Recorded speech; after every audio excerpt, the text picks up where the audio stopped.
मुझे ये जो ड्रीम्स थे ये बचपन से ही आ रहे थे। यानी पहला ड्रीम तो तकरीबन 5 साल की उम्र में आया। फिर उसके बाद जब मैं 10-11 साल का हुआ तो फिर मुझे भी शौक़ हुआ कि मैं हातिमुन नबीयीन हज़रत मोहम्मद सल्लल्लाहु अलैहि वसल्लम उनकी ज़ियारत हो मुझे। तो उसमें फिर मैंने काफ़ी दरूद शरीफ भी पढ़ी और काफ़ी अल्लाह से दुआ भी की, लेकिन मुझे कोई ऐसा ड्रीम नहीं आया। तो फिर मैंने छोड़ दिया। तो लेकिन उसके कोई तकरीबन आप कह लें जब मैं 13 साल का हुआ फिर तो उसमें मैंने पहली बार अल्लाह और मोहम्मद सल्लल्लाहु अलैहि वसल्लम को अपनी ख्वाब में देखा। तो वो ड्रीम मैंने पहले शेयर किया ही हुआ है। वो क्रिकेट का एक मैदान होता है, उसमें और भी मेरे हम उम्र बच्चे जो होते हैं मेरी एज के, वो हम सब क्रिकेट खेल रहे होते हैं। तो अल्लाह मोहम्मद सल्लल्लाहु अलैहि वसल्लम से पूछता है कि आपने इन बच्चों में से जो सा बच्चा चुनना है तो आप उसको चुन के तो मुझे बता दें। तो फिर हज़रत मोहम्मद सल्लल्लाहु अलैहि वसल्लम सारे बच्चों को देखते हैं और आखिर में मेरी तरफ देखते हैं और मुझे ऐसे उंगली से इशारा करके कहते हैं कि या अल्लाह मैंने इस बच्चे को चुना। तो फिर अल्लाह कहता है कि अच्छा ठीक है, अब आए यहाँ से चलते हैं। तो वो दोनों चले जाते हैं, लेकिन मैं वहाँ पे खड़ा सोचता रहता हूँ कि आखिर हातिमुन नबीयीन मोहम्मद सल्लल्लाहु अलैहि वसल्लम ने मुझे ही क्यों चुना। यहाँ पे मुझसे अच्छे भी बच्चे थे, लेकिन उनमें से किसी को क्यों ना चुना। तो वो ड्रीम वहीं ख़त्म हो जाता है। तो उसके बाद मुझे ड्रीम्स आते हैं, थोड़े बहुत आते हैं। कभी बारिश हो रही है, कभी मेरे पीछे कोई पड़ा हुआ है और मैं अल्लाह मुझे उससे बचा लेता है। तो वो मुझे बाद में पता चलता है कि वो एक्चुअली में दज्जाल था। तो फिर जब मैं 17 साल का होता हूँ तो ये जो ड्रीम्स का जो सिलसिला है ना, ये कंटिन्यू होता है। यानी ये चलता है। तो उस वक़्त से ये चला हुआ और ये आज तक मुझे जो ड्रीम्स है ना वो आते हैं। यानी मैं अगर मैं सोया हुआ ना, कोई 15-20 मिनट के लिए भी मैं सोता हूँ तो मुझे कोई ना कोई ड्रीम आ ही जाता है छोटा मोटा। तो ये जो सिलसिला है ना वो आज तक ऐसे ही चल रहा है। और इसमें हातिमुन नबीयीन हज़रत मोहम्मद सल्लल्लाहु अलैहि वसल्लम और अल्लाह इन्हीं ड्रीम में से कुछ ड्रीम्स होते हैं उनमें फिर वो आते हैं, और कुछ ड्रीम्स होते हैं जो उनमें नहीं आते लेकिन वो यानी आगे चल के फिर सच्चे होते हैं। तो मैं यही समझता रहा कि जो अल्लाह के जो वादे हैं, एक ड्रीम था जिसमें अल्लाह ने पहली बार मुझसे बात की, उसी में अल्लाह ने उन वादों का ज़िक्र किया था। वो ड्रीम मुझे आया था 94 में। तो उसमें अल्लाह कहता है कि कासिम, जो वादे मैंने तेरे साथ किए हैं मैं उनको पूरा कर दूंगा, और अगर मैं अपने वादे ना पूरे कर सका तो मैं तमाम जहानों का बादशाह नहीं हूँ। तो ये जो अल्लाह के वर्ड थे वो आज भी मुझे हूबहू वैसे ही याद है।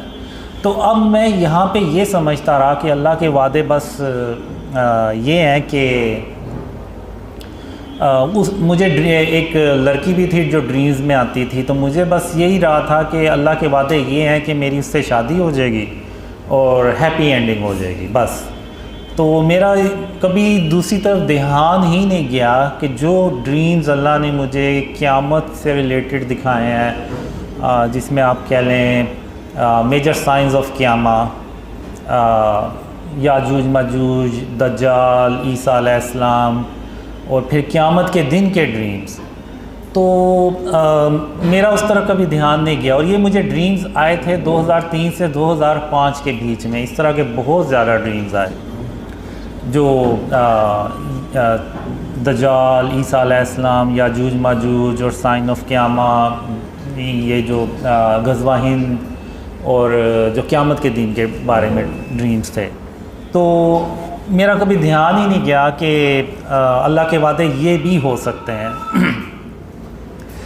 तो 2013 में जब वो लड़की मुझे छोड़ गई और मुझे भी यकीन हो गया कि वो मुझे नहीं मिलने वाली, तो फिर मैं यानी मेरी ड्रीम की तरह की सिचुएशन, मैं अपना सर पकड़ के बैठ गया और मैंने कहा कि मेरा तो सारा मैंने अपनी ज़िंदगी ज़ाया कर दी है, तो अब जो वक़्त गुज़र गया वो वापस तो नहीं आएगा।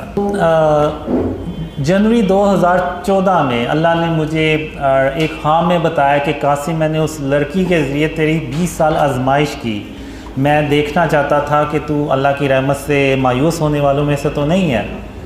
तो मैं ड्रीम में इवन मैंने अल्लाह से एक तरह से गिला भी किया कि आखिर तूने एक लड़की के ज़रिए मुझे क्यों आजमाया। तो अल्लाह ने कहा, कासिम, मैंने तेरे इतने साल आजमाइश करनी ही थी, चाहे उसका तरीका कुछ भी होता। तो तुम अब घर जाओ और घर जाके तो आराम करो और मैं फिर तुम्हें बताऊंगा कि तुमने आगे क्या करना है। तो 20 या 22 अप्रैल 2014 इसमें अल्लाह ने पहली बार मुझे कहा कि कासिम, जो ख्वाब मैंने तुम्हें दिखाए हैं वो लोगों से बयान करो। मैं दुनिया वालों को दिखाना चाहता हूँ कि तुम कौन हो। तो जब मैं सुबह उठा तो मैंने कहा कि ये तो बड़ा अजीब सा अल्लाह ने हुक्म दिया है।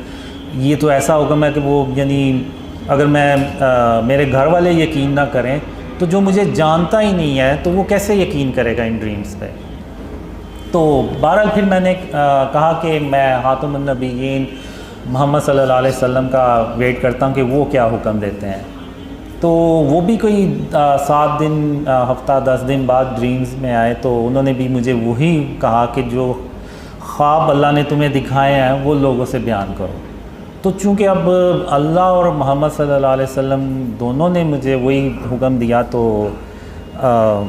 मेरे पास फिर कोई और चॉइस ही नहीं थी। मैंने फिर वो ड्रीम शेयर करना शुरू किए ईमेल्स के थ्रू अपने घर वालों से इधर उधर, तो किसी ने यकीन ही नहीं किया।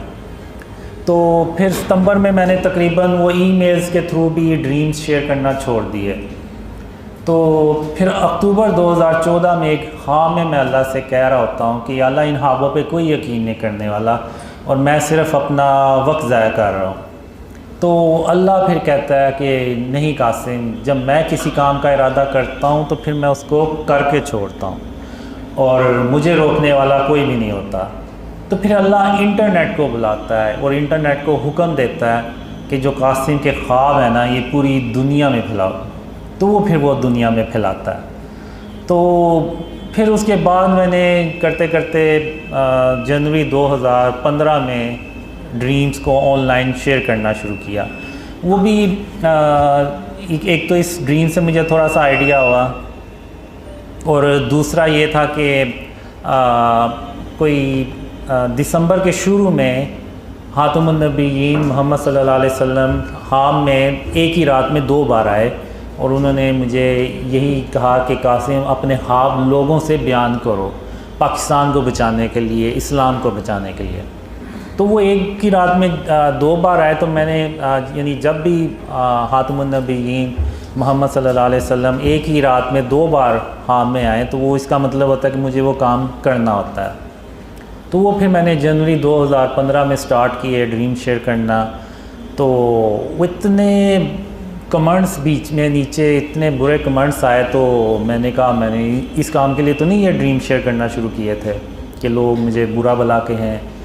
तो वो फिर मैंने जनवरी के एंड तक ना पक्का फ़ैसला कर लिया कि मैं इन ख्वाबों को ना शेयर करना बंद कर दूँगा।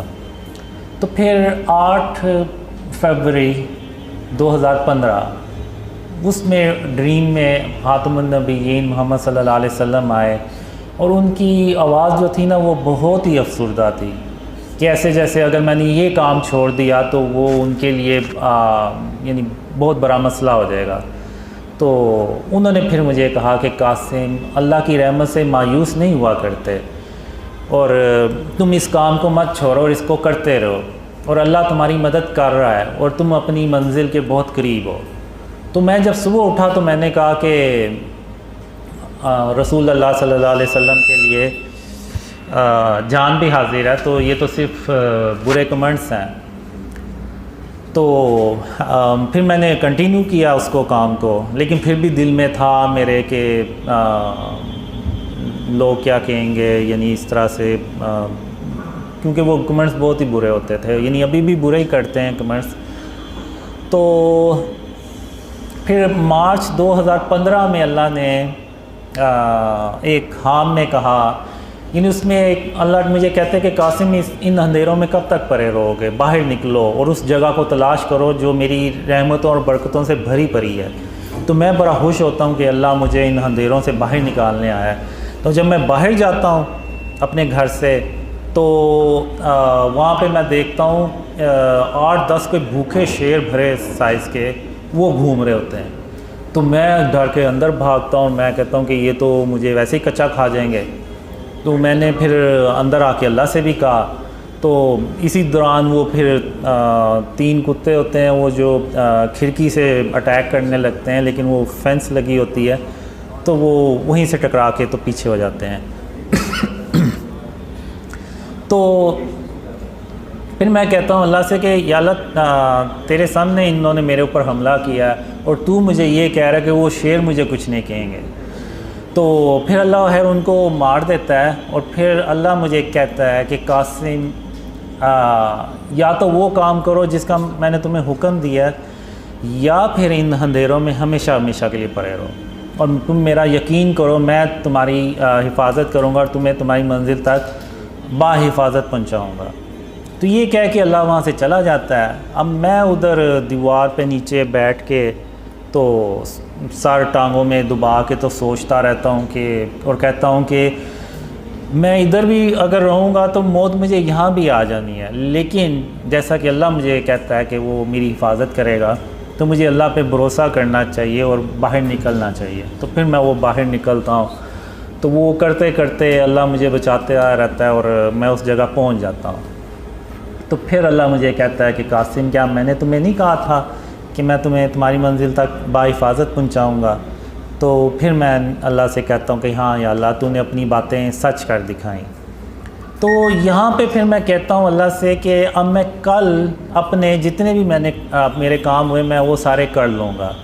तो फिर यहाँ पे अल्लाह सीरियस हो के ना मुझे कहता है अच्छा कासिम तो फिर मैं भी उसके बाद क़यामत कायम कर दूँगा। तो इस तरह के भी ड्रीम्स जो है ना काफ़ी मुझे आए जिसमें क़यामत का आखिरी दिन होता है और मैंने अपने काम करने होते हैं, लेकिन मैं हर ड्रीम में किसी न किसी वजह से अपने काम कंप्लीट नहीं कर पाता।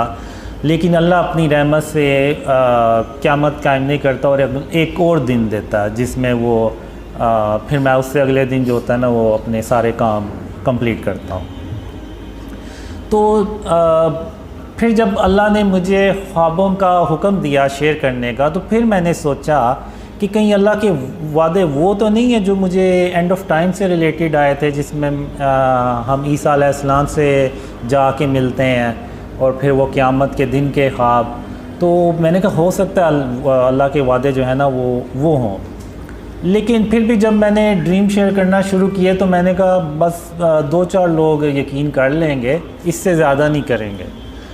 तो लेकिन फिर अब आज मैं देखता हूँ दुनिया भर से लोग ड्रीम्स पे अल्लाह की रहमत से उसकी मदद से बिलीव कर रहे हैं, ना सिर्फ बिलीव कर रहे हैं बल्कि एफ़र्ट्स भी कर रहे हैं, उनको आगे ड्रीम्स को फैला भी रहे हैं। तो मेरे लिए तो ये मौजज़ा है अल्लाह का, आप माने या ना माने, क्योंकि आज के दौर में जब हर कोई अपने काम में बिज़ी है, किसी के पास यानी इतना टाइम ही नहीं है कि इन चीज़ों की तरफ ध्यान दे।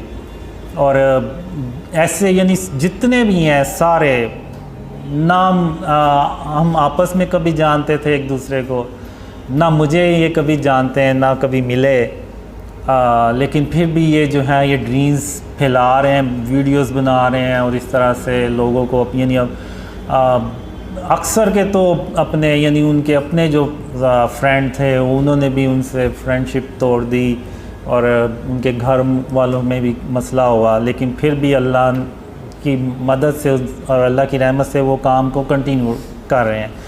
तो ये जो चीज़ है ये सिर्फ अल्लाह की मदद और उसकी रहमत से मुमकिन है, उसकी मदद के बगैर ये काम हो ही नहीं सकता, और वो भी स्पेशली आज के दौर में।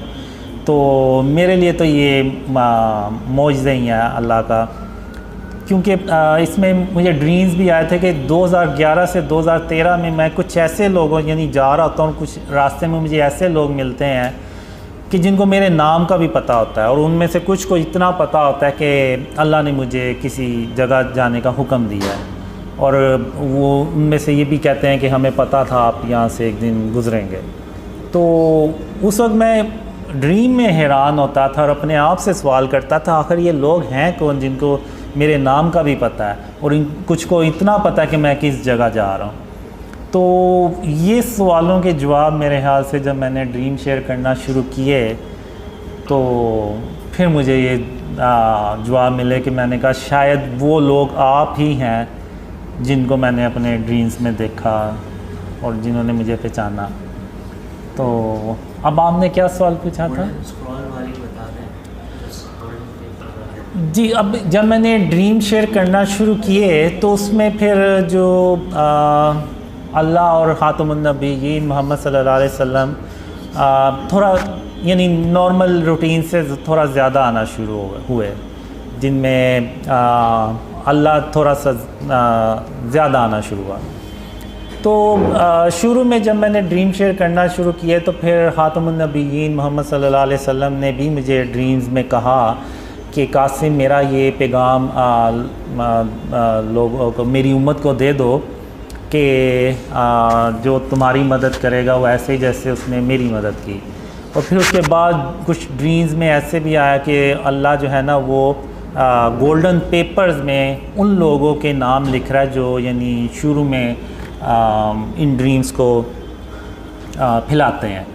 और मुझे ये भी ड्रीम्स में आया कि इस उम्मत के जो बेहतरीन लोग होंगे वो इन ड्रीम्स पे पहले यकीन करेंगे और फिर ये ड्रीम्स फैलेंगे, फिर थोड़े से और ऊपर के लोग बिलीव करेंगे, फिर इवन फिर मीडिया से रिलेटेड लोग बिलीव करेंगे, फिर कुछ पॉलिटिशियंस इस तरह से, और फिर करते करते ये ड्रीम्स जो है ना वो इतने फैलेंगे कि जो आर्मी चीफ़ ऑफ पाकिस्तान है उनको भी इन ड्रीम्स का पता चलेगा और वो इन ड्रीम्स को सुनेंगे। तो फिर उसके बाद ख़ातमुन नबीयीन मोहम्मद सल्लल्लाहु अलैहि वसल्लम आर्मी चीफ़ को गवाही देंगे कि कासिम अपने ख्वाबों के बारे में किसी से झूठ नहीं बोल रहा और बिल्कुल वैसे ही कुछ होने जा रहा है जैसा कि अल्लाह ने कासिम को ख्वाबों में दिखाया। तो ये विटनेस मिलने के बाद फिर जो है ना वो काफ़ी ड्रीम्स जो है ना वो दुनिया में फिर बहुत ही ज़्यादा फैलते हैं, जिसका यानी पाकिस्तान की तरक्की और इस्लाम की सरबुलंदी से भी ताल्लुक़ है। और गोल्डन आप चाहें तो क़यामत के मंजर वाला अर्श के नीचे वाला अगर आप चाहें। अच्छा, ठीक है।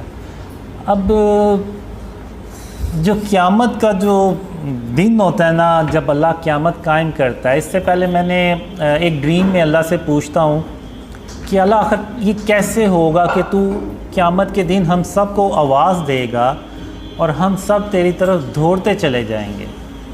तो अल्लाह ने मुझे एक मिसाल दी। अल्लाह कहता है कासिम जैसे कि एक बिल्ली है और उसके छोटे छोटे दूध पीते बच्चे हैं, वो अपने बच्चों को दूध पिला के तो अपना रिस्क तलाश करने के लिए बाहर चली जाती है और फिर वो कई घंटों के बाद जब वापस आती है और उस वक्त उस दौरान उसके बच्चे जाग जाते हैं और वो अपने आप को अकेला देख के, अपनी माँ को पास ना देख के तो खौफ महसूस करते हैं कि हमारी माँ कहाँ है। तो फिर जब बिल्ली आती है और वो दूर से अपने बच्चों को आवाज़ देती है तो उसके जो बच्चे हैं वो दौड़ते चले जाते हैं अपनी अम्मी के माँ के पास, और ये नहीं देखते कि इनको कोई रास्ते में कोई ख़तरा भी हो सकता है, कोई नुकसान भी हो सकता है। नहीं, वो बस ये देखते हैं कि हमारी जो माँ है उसने हमें बुलाया।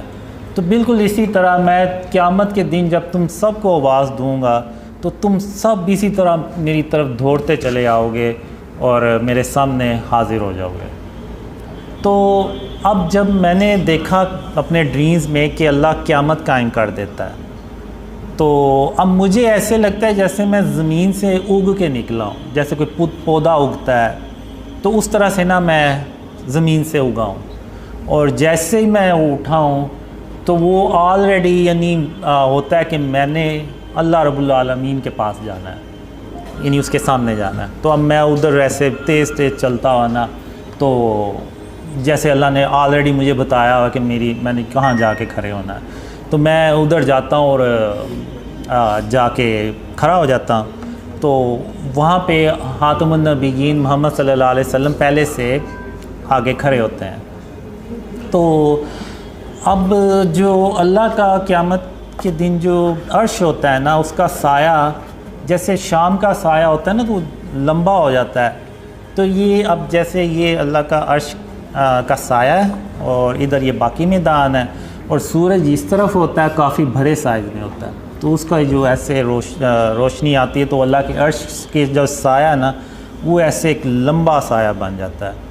तो सबसे आगे खातमुन नबिय्यीन मोहम्मद सल्लल्लाहु अलैहि वसल्लम खड़े होते हैं, फिर उसके पीछे आप सल्लल्लाहु अलैहि वसल्लम की जो उम्मत होती है वो, फिर जब उसके बाद फिर हज़रत इब्राहीम अलैहिस्सलाम और उनकी उम्मत के लोग होते हैं, फिर उसके बाद सारे दर्जा बदर्जा अल्लाह के नबी और उनके उम्मती होते हैं।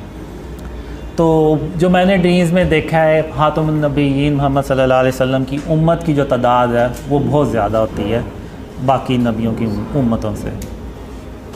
तो मैं यहाँ पे खड़ा हो जाता हूँ और मेरे साथ वो लोग होते हैं जो दुनिया में साथ होते हैं।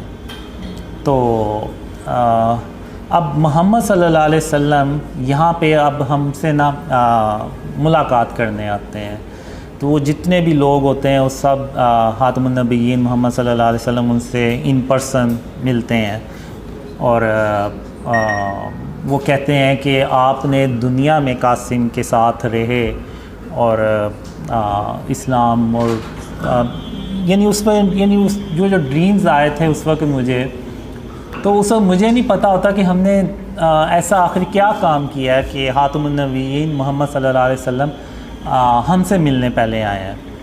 तो बहरहाल उस वक्त तो मुझे नहीं समझ लगी, लेकिन आज अब तो समझ लगती है कि वो शायद इस्लाम की सरबुलंदी से मुतल्लिक ही काम होगा।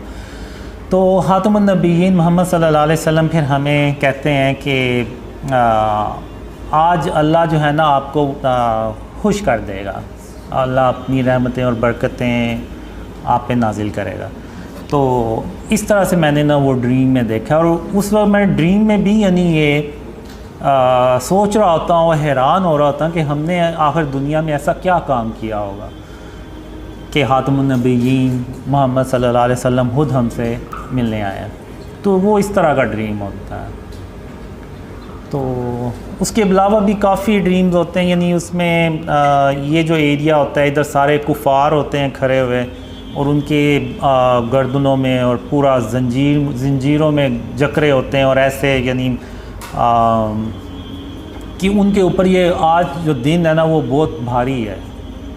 तो और उनके लिए कोई छाँव नहीं होती, और इवन ज़मीन भी उनकी तप रही होती है, और ज़मीन से भी जो है ना वो उनको तपिश महसूस हो रही होती, मिल रही होती। तो इस तरह से वो ड्रीम। गज़वा हिंद, ये जो जंग है ये मैंने अपने ड्रीम्स में बहुत बार देखी है। तो अब ये जंग ना हम पे मुसल्लत की जाती है बेसिकली, हम कोई यानी हमें शौक़ नहीं होता कि हम ये जंग खुद से करें। हम यानी पाकिस्तान में पाकिस्तान अल्लाह की रहमत से तरक्की कर रहा होता है, और अल्लाह की रहमतें और बरकतें पाकिस्तान पे नाजिल हो रही होती हैं, तो हमें तो ज़रूरत ही नहीं होती कि हम है किसी से जाके तो जंग शुरू कर दें। अब होता ये है कि मिडल ईस्ट में जो जंगें हैं ना वो हो रही होती हैं, जिसमें तुर्की और अरब कंट्रीज़ जो है ना वो बहुत बुरी तरह से तबाह हो रहे होते हैं। तो हम ये करते हैं कि उधर जो मुसलमान होते हैं उनको जितना ज़्यादा से ज़्यादा हम पाकिस्तान में ला सकते हैं लेके आते हैं। इससे पहले मैं थोड़ा सा ये बता दूं कि जब आर्मी चीफ़ को गवाही मिलती है मेरे ड्रीम्स के बारे में, तो फिर उनको भी, आर्मी को भी यकीन हो जाता है कि जो पाकिस्तान है ना इसका जो एंड ऑफ टाइम में और आगे जो इवेंट्स आने हैं ना उसमें बहुत अहम की रोल इसने प्ले करना है। तो उस सिलसिले में फिर पाकिस्तान में रिफॉर्म्स होती हैं, जिसको आप कह लें कि इस्लामी सदारती निज़ाम जिसको आप कह लें। तो इस तरह से ना वो चेंज होता है सिस्टम। और जो दूसरा सवाल आपने पूछा है तो वो पाकिस्तान जो अल्लाह ने मुझे ड्रीम्स में दिखाया है, कि जब तक हम शिर्क और उसकी इकसाम से पाकिस्तान को पाक नहीं करेंगे तो अल्लाह की मदद भी नहीं आएगी। अभी होता यह है कि हम जो भी प्लान्स बनाते हैं तो उसमें अल्लाह की मदद हमारे साथ नहीं होती, क्योंकि शिर्क जो है ना वो पाकिस्तान में जगह जगह भरा पड़ा है। अब शिर्क सिर्फ ये नहीं है कि अल्लाह के साथ किसी को शरीक ठहराना, ये जो स्टैचूज़ हैं, बुत हैं, आर्ट और कल्चर के नाम पे जो डेकोरेशंस बनाए हुए हैं और जो तस्वीर हमने बड़ी बड़ी बिल बोर्ड्स पर लगा के रखी हुई हैं, ये जो फ़िज़िकल चीज़ें हैं ये आपको जगह जगह नज़र आएंगी, ये भी फॉर्म ऑफ शिर्क है। अब मक्का जो काबा है उसमें 360 जो थे वो बुत ही पड़े हुए थे, तो अब वो बुत वो वाले हों या जो आज के दौर में बुत बनाते हैं आर्ट और कल्चर के नाम पे वो हों, वो सब सेम ही है। उनकी जो प्रेजेंस है या उनकी जो वजूद है वो वही है, सिर्फ शक्लें डिफरेंट हैं और तो कोई मसला नहीं, और तो कोई डिफरेंस नहीं है। तो अगर आप देखें तो आज के दौर में आप एक टाउन से 360 से ज़्यादा इस तरह के स्टैचूज़ निकाल लेंगे।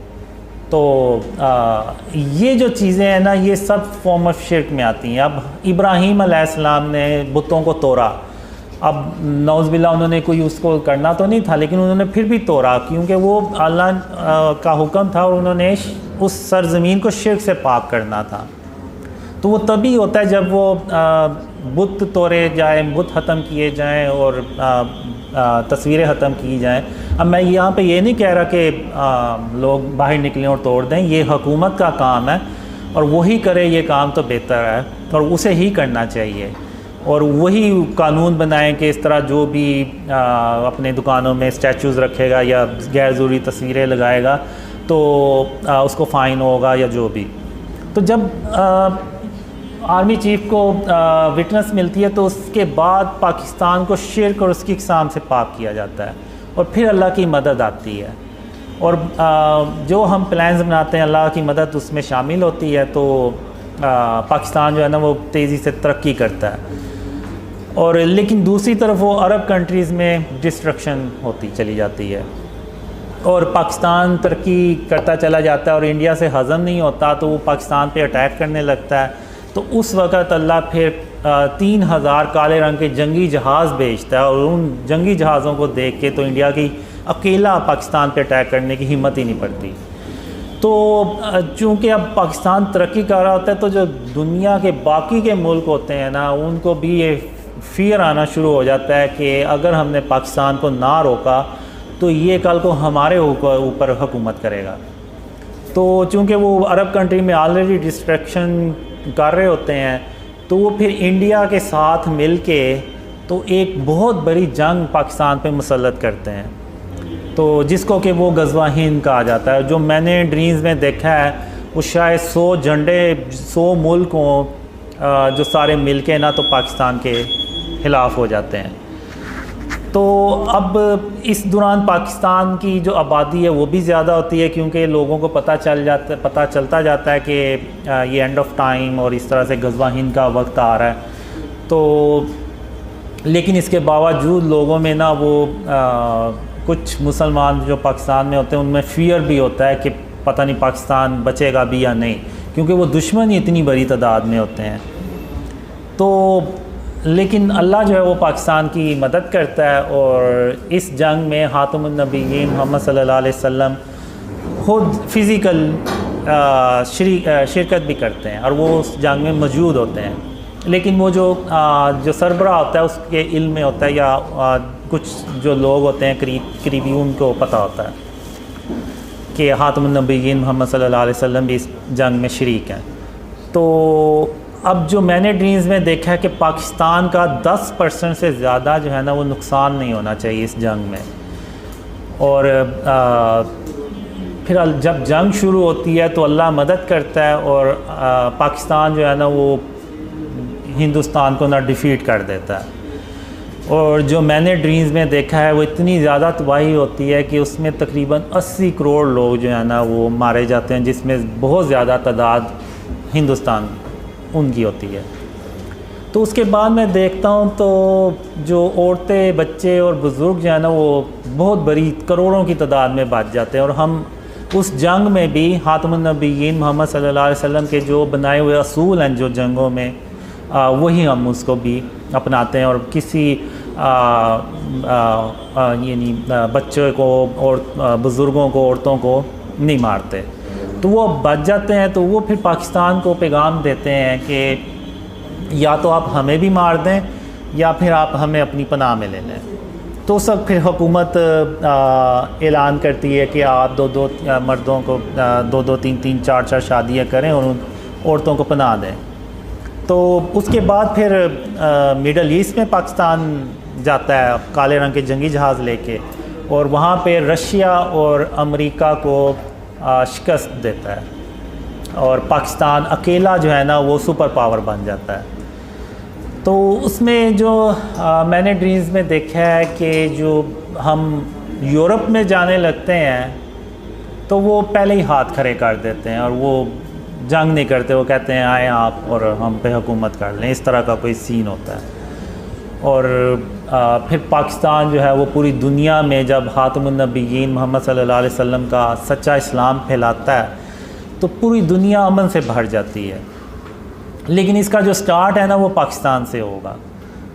तो इस तरह से मैंने ये देखा है कि दुनिया कैसे अमन से भरती है। फिर उसके चंद साल बाद दज्जाल जो है वो बाहर आ जाता है। फिर दज्जाल से एक बहुत बड़ी जंग होती है जिसमें तकरीबन 2 से 2.5 अरब लोग मारे जाते हैं। उनमें ज़्यादातर तादाद मुसलमानों की होती है।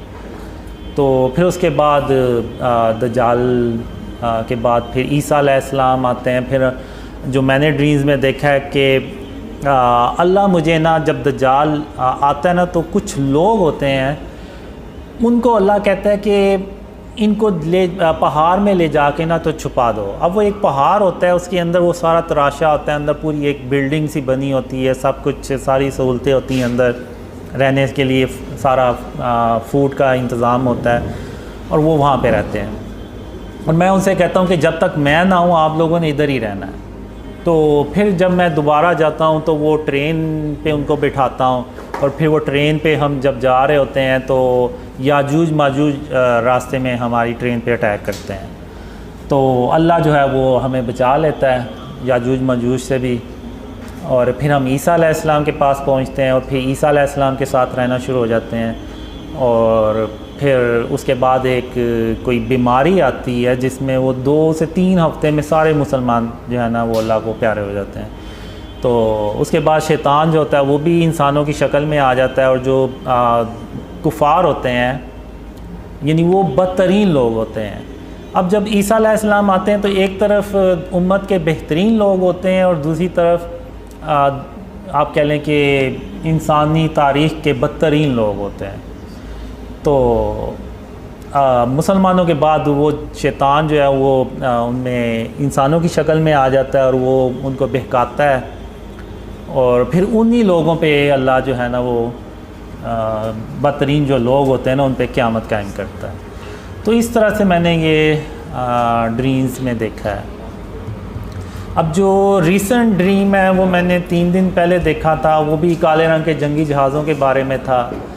तो उसमें ये होता है कि पाकिस्तान में यानी तब्दीली आ चुकी होती है और पाकिस्तान तरक्की करने लगता है। तो उसमें वो फिर 3 काले रंग के जंगी जहाज़ आते हैं और उनमें से एक जंगी जहाज़ इंडिया में जाता है अटैक करने। यानी हम चाहते हैं कि यानी शुरू में ही इंडिया को प्रेशराइज़ किया जाए और इन ख्वाबों का फ़ायदा उठाते हुए।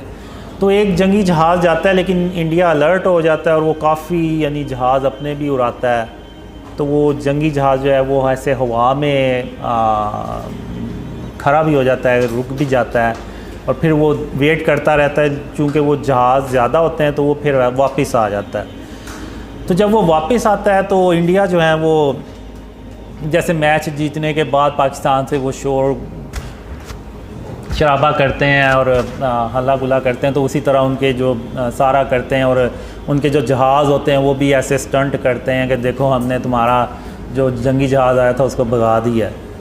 तो लेकिन वो जो जंगी जहाज़ है ना वो ऐसे वापस आके ना तो ऐसे नीचे बहुत नीचे परवाज़ करता है। तो यानी इसमें मैं पहली बार यानी देखता हूँ कि वो जंगी जहाज़ ऐसे हवा में रुक भी जाते हैं और ऐसे बहुत लो फ़्लाइट करते हैं। जैसे अब ये एक बिल्डिंग है और इधर नीचे इस लेवल पे घर होंगे, तो वो जंगी जहाज़ जो है ना वो रेजिडेंशल एरिए से ऐसे गुज़रता हुआ जाता है ऐसे। वरना नॉर्मली जो मिलिट्री जेट फाइटर्स होते हैं वो इस इतनी लो परवाज़ पे रेजिडेंशल एरिया से नहीं गुज़रते, लेकिन वो गुज़र आता है। तो मैं कहता हूँ कि ये तो यानी बड़ी टेक्नोलॉजी है इस जहाज़ में, ना सिर्फ जहाज़ में बल्कि वो पायलट्स में भी होती है, जाहिर सी बात। वो फिर आहिस्ता से ऐसे अंदर इंडिया के बॉर्डर पे एंटर होता है और 2 मिज़ाइल फायर करता है, एक जो इंडिया की बेस होती है मिलिट्री वो, और एक जो एयर बेस होती है उस पर अटैक करता है, और वो दोनों बेस तबाह हो जाती हैं और वो वापस अपने वापस पाकिस्तान आ जाता है और उनको इंडिया को पता भी नहीं चलता कि कोई आया है और अटैक करके चला गया। तो वो इरफान भाई ने बताया कि जब वो जहाज़ बहुत ही लो फ्लाइट पे जा रहा तो इवन वो रेडार्स जो है ना वो भी डिटेक्ट नहीं कर पाते। तो इवन जब वो हाइट पे भी होता है तो वो बेसिकली उनके रेडार डिटेक्ट नहीं कर पाते कि जहाज़ किस जगह पे, बस उन्हें एक सिग्नल्स आ रहे होते हैं कि हमारी टेरिटरी में कोई दुश्मन का कोई डिवाइस या कोई जहाज़ इस तरह से आया, लेकिन कहाँ पे है वो नहीं पता चलता उनको। तो इस तरह से वो फिर वापस आता है और फिर वो जो ब्लैक जेट फाइटर्स के पायलट्स होते हैं वो आते हैं, तो वो हम उनसे बात कर रहे होते हैं, तो वो ड्रीम वहीं ख़त्म हो जाता है। तो ये लेटेस्ट ड्रीम ये है। रिसेंटली ड्रीम्स आते हैं, इमरान खान के बारे में भी आए, तो लेकिन एक चीज़ है कि जब तक इस मुल्क को शिर्क और इसकी इक़साम से पाक नहीं किया जाएगा ना, ये मुल्क नीचे चलता जाएगा। लोग मुझसे पूछते हैं तो मैं वो बस उसी बेस पे कहता हूँ कि जब तक हम शिर्क से इस मुल्क को पाक नहीं करेंगे तो अल्लाह की मदद भी नहीं आएगी। अल्लाह की मदद नहीं आएगी तो इसका मतलब है कि ये मुल्क मज़ीद नीचे चलता जाएगा। तो जो मुझे लग रहा है कि मैं कहना नहीं चाहता, लेकिन मुझे यही लग रहा है कि ये मुल्क में मज़ीद मसाइल पैदा होंगे, मज़ीद डॉलर्स का मसला होगा, इकोनॉमी का और पॉलिटिकल स्टेबिलिटी आ भी जाए तो कोई मुझे नहीं लग रहा कि कोई इकोनॉमी इसकी बेहतर होगी। तो जो नवाज शरीफ के बारे में जो ड्रीम्स थे उसमें वो आएंगे पाकिस्तान दोबारा वापस,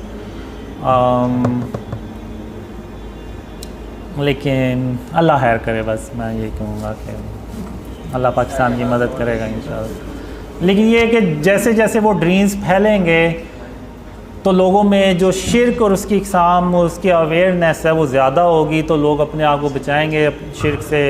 एक कोशिश जो है ना, अगर वही हम स्टार्ट कर दें तो अल्लाह को वो कोशिश भी पसंद आ जाएगी। और मैंने जब आप देख लें बहुत से लोग मेरी बातें करते हैं, मेरी दाढ़ी नहीं है, मैं नमाज़ें भी नहीं पढ़ता, तो ये वो, तो अल्लाह ने मुझे बहुत ज़्यादा ड्रीम्स में बताया, कहा कि अल्लाह क़यामत के दिन सारे गुनाह बख्श देगा लेकिन शिर्क कभी माफ़ नहीं करेगा। लेकिन नौज़बिल्लाह इसका मतलब ये नहीं कि वो मैं ये कह रहा हूँ कि नमाज़ें नहीं पढ़नी चाहिए, दाढ़ी नहीं रखनी चाहिए, रखनी चाहिए। लेकिन अल्लाह ने मुझे ये भी कहा है ड्रीम में कि जो नमाज के बारे में सवाल है ना वो सिर्फ़ अल्लाह रब्बुल आलमीन किसी से कर सकता है, क्योंकि नमाज एक इंसान सिर्फ़ अल्लाह के लिए पढ़ता है। ये नहीं है कि किसी और के लिए पढ़ रहा है, तो वो जाहिर सी बात है जिसके लिए हम नमाज पढ़ते हैं वही अल्लाह जो है ना वो सवाल करने का हक़ भी रखता है। तो मुझे अल्लाह ने ड्रीम में यही कहा कि अल्लाह जो है ना वो ये अल्लाह ही पूछ सकता है किसी से कि वो नमाज़ पढ़ता है या नहीं। और अगर कोई तुम्हें ज़्यादा तंग करे, ज़्यादा कहे, तो उसको कहना कि जब अल्लाह मुझे तौफीक देगा तो मैं नमाज़ें भी पढ़ना शुरू कर दूँगा। तो इस तरह से अल्लाह ने मुझे ड्रीम में कहा। और अल्लाह ने मुझे बहुत ज़्यादा ड्रीम में ये कहा कि कासिम मैं तेरी सिर्फ़ इसलिए मदद कर रहा हूँ कि तूने अपने आप को शिर्क और उसकी इक़साम से बचाना शुरू कर दिया। यानी मैंने भी बचाना शुरू कर दिया। मैं मुकम्मल तौर पे मेरा भी नहीं है, अभी भी कोई ना कोई घर में मेरे कोई तस्वीर इस तरह से कोई पड़ी होगी, क्योंकि हम जो भी चीज़ खरीदते हैं उसमें अक्सर तो वो तस्वीरें होती हैं। तो बहुत ही मुश्किल है। शुरू में तो मैंने यही समझा शायद जब अल्लाह ने कहा तो कि सिखाया कि शिर्क की क्या इक़साम है, मैंने समझा कि शायद इतना मुश्किल नहीं होगा।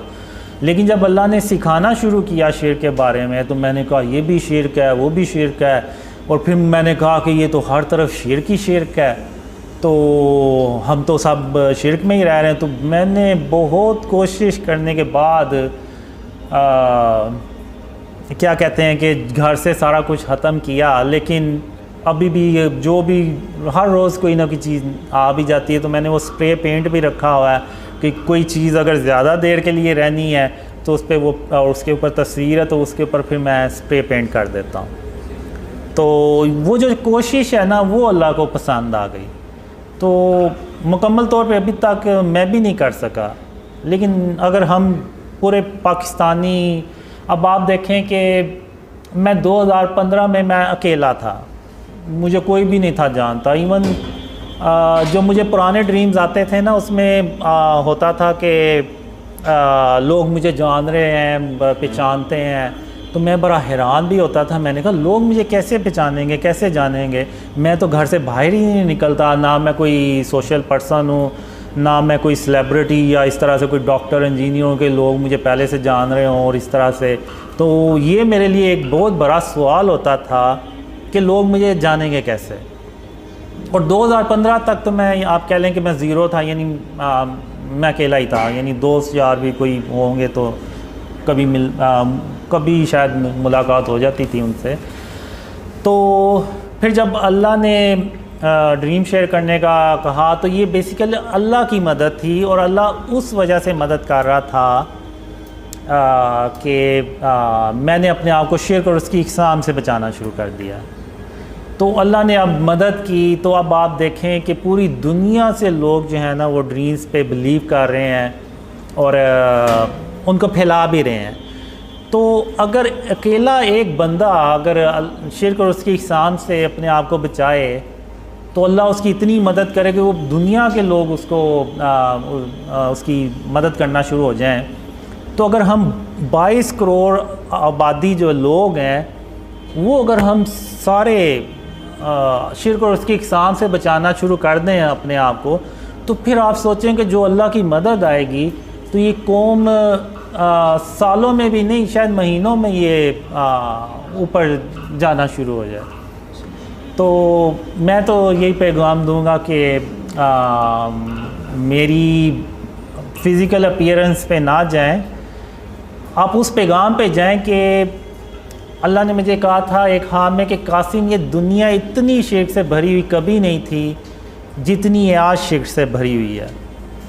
तो जब अल्लाह ने मुझे सिखाया, बताया कि शिर्क क्या है, तो वो हर जगह शिर्क ही शिर्क है। इवन हम जो मूवीज़ देखते हैं, ड्रामा देखते हैं, तो वो अल्लाह कहता है कि अल्लाह तमाम जहानों का परवरदिगार है, तमाम जहानों का रब है। तो वो जो फ़िल्म है वो भी एक जहान है, बेशक वो एक फ़ेक स्टोरी क्रिएट की गई है, लेकिन उसका भी परवरदिगार सिर्फ अल्लाह रब्बुल आलमीन ही हो सकता है। तो अब अगर हम इंडियन मूवीज़ देखें तो उसमें तो वो शुरुआत ही वो अपने बातिल हुदा से की तस्वीर से करते हैं, और अंदर भी वो दिखाते हैं कि जी वो बातिल हुदा ने उसकी मदद की हीरो की तो वो कामयाब हो गया, और वही स्टोरी फिर आगे हम शेयर करते हैं अपने दोस्तों से, यारों से। तो हम अगर दिल से नहीं माने लेकिन हम उस चीज़ को आगे बता तो रहे हैं ना, यानी हम किसी हद तक तो यकीन कर रहे हैं कि वो जो फ़िल्म थी उसकी स्टोरी सच्ची थी, नौज़बिल्ला, यानी वो वाकई उसके बातिल हुदा ने उसकी मदद की और वो कामयाब हो गया। तो यानी वो उसकी बातिल हुदा की प्रेजेंस को हाँ इंडोर्स कर रहे हैं, तो ही तो वो आगे शेयर कर रहे हैं, वरना तो वो आगे शेयर ही ना करें। तो यानी ये शिर्क जो है ना वो इतना ज़्यादा हम मुसलमानों में पेनिट्रेट कर चुका है। अब वो ब्रदर सलाद थे अमेरिका से, वो गए हुए थे उम्रा करने, तो मैंने उनसे कहा कि आप देखें कि इस तरह की चीज़ें कि मस्जिदुल हराम में और मस्जिद नबवी में भी तो नहीं है। तो फिर उन्होंने वो देखा कि एक बंदा था, उसने शर्ट पहनी हुई थी, पीछे उसके पूरी शेर की तस्वीर बनी हुई थी। तो वो नमाज़ पढ़ने के लिए मस्जिद नबवी में बैठा हुआ है। तो ये अब एक हदीस है कि जहाँ पे तस्वीर होगी वहाँ अल्लाह की रहमत के फ़रिश्ते नहीं आएंगे। तो अब वो एक बंदे की वजह से वो अल्लाह की रहमत के जो फ़रिश्ते हैं वो बाकियों के लिए भी रुक गए। तो अब एक वाक़या था, जंग थी, जब ख़ातमुन नबिय्यीन मोहम्मद सल्लल्लाहु अलैहि वसल्लम वापस आए अपने घर, तो उन्होंने खिड़की पे पर्दा देखा जिस पे वो चिड़िया का एक परिंदे का स्केच बना हुआ था। तो आप सल्लल्लाहु अलैहि वसल्लम ने उस पर्दे को गुस्से से उतार के तो फेंक दिया और हज़रत आयशा रज़ी ताला अन्हा से कहा कि दोबारा इस तरह की चीज़ मेरे घर ना आए। तो वो एक सिर्फ स्केच था, तो उन्होंने उस पर्दे को भी गुस्से से उतार के फेंक दिया। तो जो स्टैचूज़ हैं और ये सारा ये तो बहुत बड़ी बातें हैं। तो हमें जो है ना वो अपने आप को शिर्क और उसकी इक़साम से हर हाल में बचाना चाहिए। एक सवाल है ताला की तरफ से, वो कह रहे हैं कि when is the right time to come to Pakistan.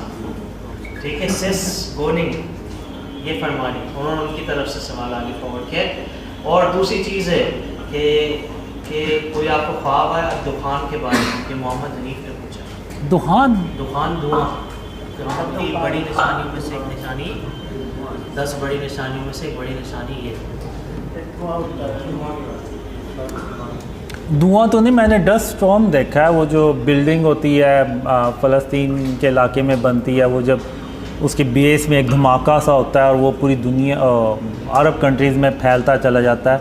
इतनी ज़्यादा वो धुआं होता है कि वो सूरज की रोशनी भी ज़मीन पे नहीं पा रही होती। अब वल्लाह आलम ये शायद सिंबॉलिक हो, वर्ल्ड वार 3 को रिप्रेजेंट कर रही हो, वल्लाह आलम। और दूसरा right time,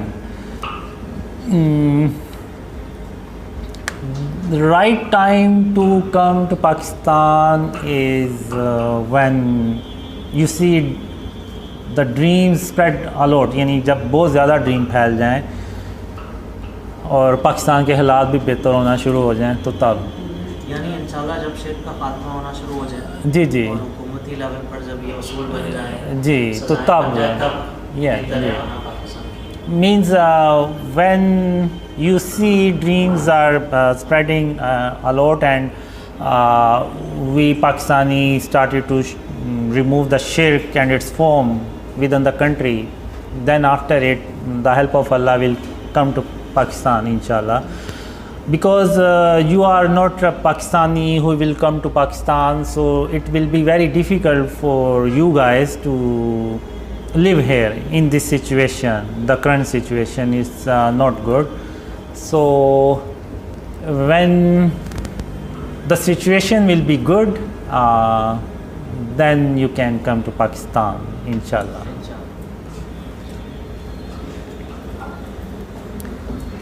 For the Zoom meeting, we were talking about shirk and its form, and I shared my story, how dreams started to come and how Allah helped us, and we talk about Ghazwa Hind, and we talk about current situation, and I shared our latest dream about black jet fighters, which is Brother Talha already translated.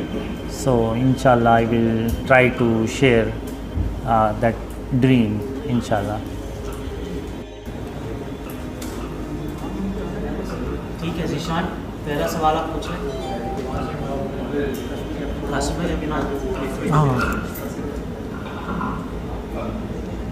अस्सलाम वालेकुम कासिम भाई। वालेकुम सलाम। कासिम भाई, मेरा ये सवाल है आपसे, जैसा कि आपने कहा कि आपने ड्रीम देखा था जिसमें आर्मी चीफ को आप सल्लल्लाहु अलैहि वसल्लम ख्वाब में आते हैं और फिर उसके बाद वो आपसे मुलाकात होती है और आपने अपने ड्रीम्स का बताते हैं। मेरा सवाल ये है यहाँ पे कि क्या आपके फादर में कोई स्ट्रेटजी बताई गई है शिर्क के अलावा भी कि किस तरह कैसे, मतलब कौन से स्टेप पहले लिए जाएंगे, कौन से स्टेप बाद में लिए जाएंगे पाकिस्तान में रिफॉर्म्स करने के हवाले से? बहुत शुक्रिया। अस्सलाम वालेकुम। वालेकुम सलाम। जो आर्मी चीफ को जब विटनेस मिल जाती है तो फिर आर्मी जो होती है ना वो ये यकीन कर लेती है कि पाकिस्तान को आने वाले इवेंट्स में एक बहुत बड़ी रिस्पॉन्सिबिलिटी प्ले करनी है, और उसके लिए जाहिर सी बात है जब तक पाकिस्तान की इकोनॉमी स्टेबल नहीं होगी, मुल्क तरक्की नहीं करेगा तो ये चीज़ें भी नहीं होंगी। इवन एक ड्रीम में मुझे ये भी आया था कि पाकिस्तान आर्मी को अपनी जो तादाद है वो डबल कर लेनी चाहिए ताकि वो आने वाले इवेंट्स को इजीली हैंडल कर सके। तो इसके बारे में शिर के अलावा जो मुझे बहुत ज़्यादा ड्रीम्स में आया है कि क्या करना चाहिए। पहले तो यानी जो ड्रीम्स में आया कि वो ये है कि जो निचला तबका है, जो गरीब तबका है, उसको हमने खुशहाल बनाना है। जब नीचे वाली लेवल पे खुशहाली आएगी तो उसका जो असर है ना वो ऊपर तक जाएगा। तो इसमें फिर जो हमारी करंट रोड्स हैं और इसका जो सेवरेज सिस्टम है, इस तरह से ये भी ड्रीम्स में आया कि ये भी कैसे हमें करना चाहिए। और जो मैंने पुराने ड्रीम्स में देखा है उसमें ये है कि हम एक ऐसा सिस्टम लेके आते हैं इकोनॉमी का कि जो इवन यूरोप के, अमेरिका के जो कंट्रीज़ हैं ना वो भी सरप्राइज होते हैं कि ये कैसा सिस्टम लेके आए। इवन हेल्थ का सिस्टम जो मैंने ड्रीम्स में देखा है कि वो हम एक टावर्स लगाते हैं, जैसे अभी आप देखें ना तो टावर्स लगे हुए हैं मोबाइल्स नेटवर्क के, तो वो जो टावर्स होते हैं ना वो लोगों को स्कैन करते हैं कि इनमें कोई बीमारी तो नहीं डेवलप हो रही, कि उनको पता ना चल रहा हो। अक्सर तो नहीं पता चलता जब तक कि वो सिम्टम्स ना आए, तो वो पहले से ही सिम्टम्स आने से पहले ही वो डिटेक्ट करके तो उसको यानी शुरू में उस बीमारी को पकड़ने की उन टावर्स में ना वो होता है कि वो अलर्ट कर देते हैं। और इसके अलावा फिर हम जो रोड्स के इर्द गिर्द ऐसे मशीन्स होती हैं जिसमें से वो आप कह लें कि कोई जैसे मिस्ट से नहीं निकलती उस तरह से वो निकलती है कि जो इर्द गिर्द के वायरस है ना, बैक्टीरिया, उनको मार सके। क्योंकि वो जितने भी वो हमने उस वक्त जो ड्रीम में होता है कि वो ज़्यादातर जो वायरस और बैक्टीरिया ट्रैवल करते हैं वो रोड्स और इस तरह से जो ट्रैवलिंग करते हैं लोग उनके थ्रू फैलती, तो उसके लिए वो चीज़ होती है। तो इस तरह से ड्रीम्स में आया। और फिर इतना मैंने देखा है कि पाकिस्तान में इतनी खुशहाली आती है कि कोई यानी आपको गरीब नहीं मिलता कि कोई जिसको कोई ज़रूरत हो खाने की या इस तरह से, तो इतनी यानी अल्लाह की रहमतें और बरकतें देखी हैं। लेकिन ये होता तभी है जब हम शिर्क और उसकी इकसाम से अपने आप को बचाना शुरू करते हैं। क्योंकि एक सूरह सबा में अल्लाह ने एक कौम का ज़िक्र किया हुआ है जो हर तरह से खुशहाल थी और उसमें कोई बुराई नहीं थी, सारे यानी नेकूकार लोग थे, उनमें कोई भी बुराई नहीं थी। तो अल्लाह ने उनको 2 बाग दिए हुए थे जो कसरत से फल लगते थे उनमें, और उसको बेच के तो वो अपनी इकोनॉमी चलाते थे और जो भी उनमें खुशहाली थी वो उन बागात की वजह से थी। लेकिन आहिस्ता आहिस्ता उन लोगों ने ये कहना शुरू कर दिया कि ये जो बाग है ना, ये हमारी, हम मेहनत करते हैं तो ये फल लेके आते हैं। तो अल्लाह ने उन फलों को ना मुर्दा कर दिया। और फिर अल्लाह ने उस कौम से सवाल किया कि अब भी तो तुम उतनी ही मेहनत करते हो जितनी पहले करते थे, तो अब ये ऐसे फल क्यों नहीं लगते जिनको तुम बेच सकते हो या तुम खा सकते हो। तो यानी बात करने का मतलब ये है कि जब तक हम यानी उन्होंने भी एक तरह से ना अल्लाह से तवक्कल हटा के तो अपने बाजुओं अपनी मेहनत पे ले आए कि यानी ये भी एक फॉर्म ऑफ शिर्क किया कि अल्लाह के अलावा किसी और पे तवक्कल कर लेना। तो जब तक हम शिर्क और उसकी इकसाम से अपने आप को नहीं ना बचाएंगे तो आप भूल जाएं कि अल्लाह मदद करेगा। तो यही मैं कहूँगा। I think when dreams spread a lot means a lot of people believes on the dreams, like all are gathering here, then I think if someone want to come,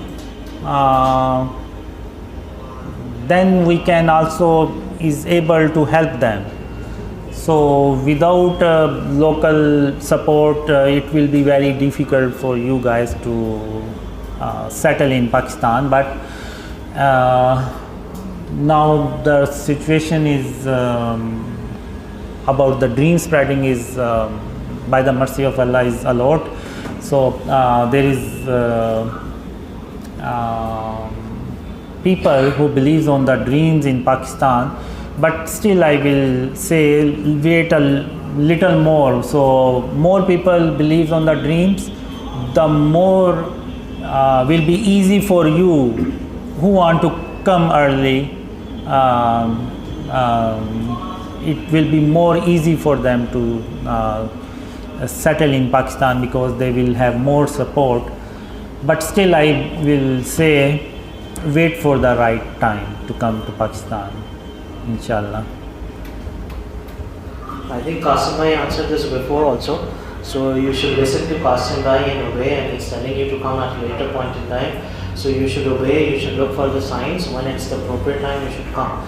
Also, there's a hadith from Rasulullah sallallahu alaihi wasallam which means that if you're presented with two paths, you should choose the easier one. Do not put yourself in a test that you cannot withstand. So be careful what you wish for. Okay, moving on to the next question. Question number 6. शिर्क में बातें का शिर्क भी शामिल है. लोग कहते हैं तो हैं कि हम अल्लाह को अव्वल तरजीह देते हैं, मगर उनके अमल अव्वल तरजीह वाले नहीं होते, जैसे कि अल्लाह का हक है. ऐसा क्यों? फ्रॉम सनोवर. मतलब लोग बातों से भी शिर्क करते हैं, कहते तो कि हम अल्लाह ताला को पहले तरजीह देते हैं, लेकिन फिर जो करते हैं तो तरजीह नहीं होती, यानी अपने आप को ज़्यादा तरजीह देते हैं. मेरे ख्याल से ये चीज़ जैसे कि इरफान भाई ने भी कहा, ये चीज़ नाफरमानी में आएगी, शिर्क में नहीं आएगी. क्योंकि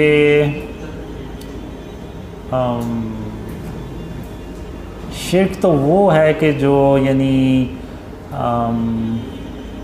जैसे तस्वीरें हो गई, जैसे अगर कोई बंदा किसी को ये कहे कि he is the only hope, यानी यही आखिरी उम्मीद है, तो ये बातें शिर्क के ज़मरे में आएंगी.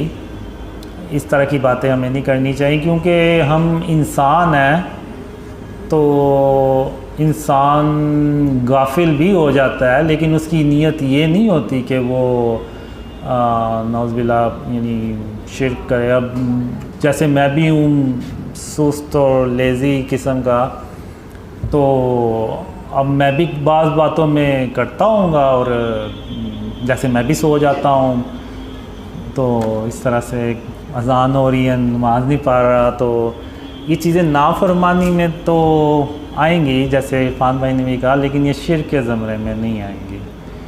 शिर्क के ज़मरे में वो बातें आएंगी कि जैसे गरूर, तकब्बुर हो गया, और किसी के बारे में कह देना कि वो वही आखिरी उम्मीद है. तो ये चीज़ें शिर्क के ज़मरे में आती हैं. जैसे मुझे एक ड्रीम में अल्लाह ने कहा कि जब तुम चला करो तो आकर के मत चला करो, बल्कि आजिज़ी से चला करो और अपने सर को झुका के चला करो. फिर एक यानी उसके बाद फिर मैंने अपने आजिज़ी से चलना शुरू कर दिया, इवन सर को भी झुका के चलना शुरू कर दिया. तो यानी किसी ने कहा कि तू क्या गर्दन नीचे करके तो चलता रहता है. तो फिर एक दूसरे ड्रीम में हातिमुन नबिय्यीन मोहम्मद सल्लल्लाहु अलैहि वसल्लम ने मुझे कहा कि कासिम तुम इस नियत से सर को झुका के चला करो कि अगर मैं यानी इंसान ना होता और मुझे दुनिया के काम ना करने होते, तो मैं हर वक्त अल्लाह के आगे सजदे में रहता. तो इस नियत से तुम सर को झुका के चला करो. तो इसका मतलब ये नहीं है कि वो में नाफरमानी में ही आएगी ये चीज़ें, क्योंकि इंसान बहुत ही कमज़ोर पैदा किया गया. इवन मैं भी खुद भी अभी तो है नहीं, उस वक्त जब मैं अल्लाह की वादों का इंतज़ार करता रहता था तो मुझे भी दिल में आता था पता नहीं अल्लाह के वादे कभी पूरे होने भी हैं या नहीं। फिर एक ड्रीम भी आया मुझे जिसमें अल्लाह सारे अपने वादे मुझसे किए हुए पूरे करता भी है, और अल्लाह मुझे कहता भी है कि कासिम अब तुम्हें कोई मुझसे गिला शिकवा तो नहीं है, मैंने सारे अपने वादे पूरे कर दिए हैं। तो फिर मैं अल्लाह से कहता हूँ कि या अल्लाह बस मुझे एक शख्स को कत्ल करने की इजाज़त दे दे। तो अल्लाह जो होता है ना वो बड़ा तेज़ी से मेरी तरफ आता है। अब ये नहीं कि अल्लाह को नहीं पता कि मैंने किसको करना है, लेकिन अल्लाह को पता होता है, तो वो अल्लाह बड़ा तेज़ी से मेरी तरफ आता है और मुझे कहता है कासिम क्या बात है, तुम किसको कत्ल करना चाहते हो? तो मैं अल्लाह से कहता हूँ कि अल्लाह मैं अपने आप को कत्ल करना चाहता हूँ कि मैं तेरे वादों के बारे में हमेशा शक में पड़ा रहा। तो अल्लाह आगे से कहता है कासिम मैंने इंसान को बहुत ही कमज़ोर पैदा किया है, तो तुम ये उल्टी बातें सोचना छोड़ दो और आओ अब मैं तुम्हें घर छोड़ देता हूँ। तो इंसान को अल्लाह ने ना बहुत कमज़ोर पैदा किया है। तो अब ये चीज़ें नाफरमानी में आ सकती हैं लेकिन शिर्क में नहीं, क्योंकि अल्लाह ने इंसान को ना कमज़ोर पैदा किया, इंसान बड़ा कमज़ोर है। अच्छा भाई अगला सवाल है, Does Mohammed Qasim have any plan to visit any other country right now? Will he come to Indonesia this year from Goni? I always wish that I will be like you guys. Seriously, when I see you guys, I always wish, what if Allah make me like you guys, so I can go out and meet other people in different cities, in different countries. But Allah make me like this. So I have a plan to visit other countries, to visit other cities, but I am lazy and I am lazy, very lazy. So let's see when Allah fulfill these desires. Inshallah I will visit Indonesia, Malaysia, Bangladesh, other countries. Inshallah. USA भी ना?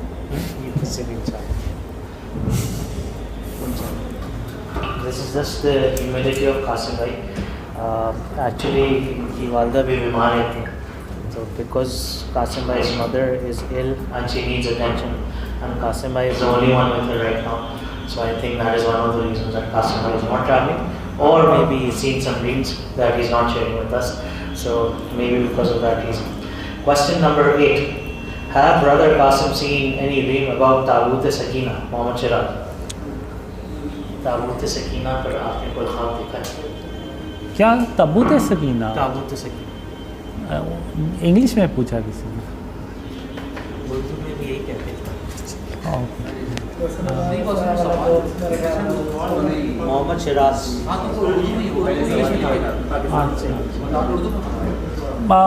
Actually, I don't see any dream like this. Tabut Sakina is a box, big box. Yes, something like that. ये तो you would know, you also know. No, I did not see any dream like this.